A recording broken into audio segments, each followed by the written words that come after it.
Fascist দল আওয়ামী লীগকে পুনর্বাসন করতে ভারত ষড়যন্ত্র করে যাচ্ছে বলে অভিযোগ করছেন বিএনপির সিনিয়র যুগ্ম মহাসচিব রুহুল কবির রিজভী আহমেদ।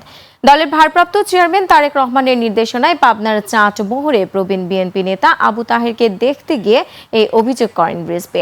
এ সময় চিকিৎসার জন্য আবু তাহেরের হাতে আর্থিক অনুদান ও তারেক রহমানের শুভেচ্ছা বার্তা পৌঁছে দেওয়া হয়। এ সময় রুহুল কবির রিজভী আরো বলেন, শেখ হাসিনার পতনকে যারা সহ্য করতে পারছে না তারাই লন্ডনে ডক্টর ইউনূস আর তারেক রহমানের বৈঠকের পর ষড়যন্ত্র শুরু করছে।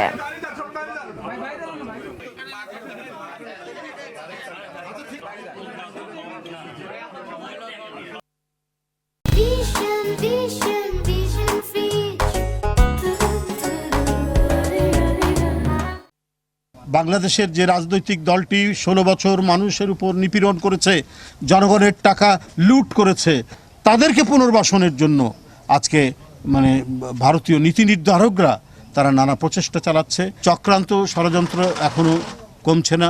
পার্শ্ববর্তী দেশ তারা যখনই দেখেছে ডক্টর ইউনূস সাহেব এবং তারেক রহমান সাহেবের বৈঠক হয়েছে, এখন আমাদের ভারপ্রাপ্ত চেয়ারম্যান তারেক রহমানের নামে অসংখ্য কুৎসা এবং অপপ্রচার সেখান থেকে চালানো হচ্ছে।